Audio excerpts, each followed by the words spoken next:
சீமான் அவர்களுக்கு எதுவுமே தெரியாது. சாட்டை துரைமுருகன் என்ன சொல்றாரோ அதை அவர் அப்படியே சொல்வாரு. இன்னைக்கு வருண் ஐபிஎஸ் அவர்கள் எந்த ஜாதின்னு கூட சீமானுக்கு தெரியாதான். சாட்டை சொன்னாராம், ஸோ அதை அப்படியே சொன்னாராம். ஓகே, சீமான் அவர்களே, நான் தமிழ் பொண்ணே கிடையாது அப்படின்னு சொல்லி உங்க கட்சிக்காரங்கெல்லாம் சொன்னாங்களே, நான் தமிழ் பொண்ணா இல்லையான்னு கூட உங்களுக்கு தெரியாதா? தெரிஞ்சு தெரியாத மாதிரி சும்மாவே இருந்தீங்க. எனக்கு 4 புருஷன் சொல்லி ஒரு அபாண்டமான பொய்ய சொன்னாங்களே, எனக்கு திருமணமே ஆகலை அப்படின்னு உங்களுக்கு தெரியாதா?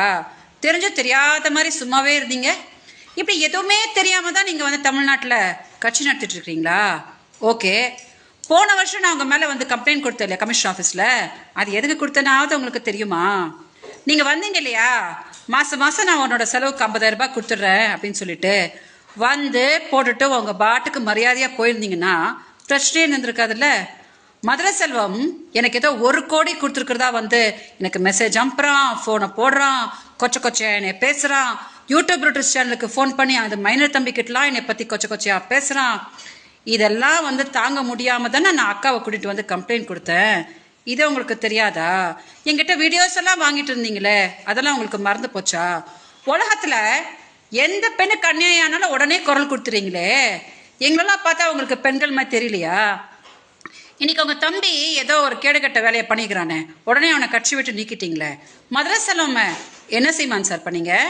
இன்னைக்கு அவனால தானே எனக்கும் உங்களுக்கு இவ்வளோ பெரிய பிரச்சனை இருக்குது. அவனை மட்டும் காப்பாற்றி பத்திரமா வச்சிருக்கிறீங்க. இன்னைக்கு உங்க கட்சியில ஏன் தெரியுமா இப்படி எல்லாம் தப்பு தப்பா ஆயிட்டு இருக்குது? யாரெல்லாம் என்னை பத்தி அபாண்டமா தப்பு தப்பா பேசுனாங்களோ அவங்க எல்லாம் உங்ககிட்ட அசிங்கப்பட்டு இருக்காங்க. காளியம்மா என்னை பத்தி தப்பா பேசுச்சு, அதுக்கு தான் பிசுறு மசுருன்னா உங்ககிட்ட வாங்குச்சு. நெக்ஸ்ட் சாட்டை தம்பி, இப்படி ஒருத்தரா உங்ககிட்ட தப்பு தப்பா போயிட்டு இருக்கு. பெண் பாவம் பொல்லாத சீமன் அவர்களே, நான் ஏதோ பெங்களூர்ல ரொம்ப சந்தோஷமா இருக்கேன்னு நினைச்சிட்டு இருக்கீங்களா? திமுக கிட்ட நான் காசு வாங்கிட்டு நான் இந்த விஷயத்தெல்லாம் பண்ணியிருந்தா எங்க அக்கா இப்படி படுத்த படுக்கையா இருப்பாங்களா? மீடியா தயவு செஞ்சு இந்த வீடியோவை சீமான் பார்க்கும்படி டெலிகாஸ்ட் பண்ணுங்க. வணக்கம்.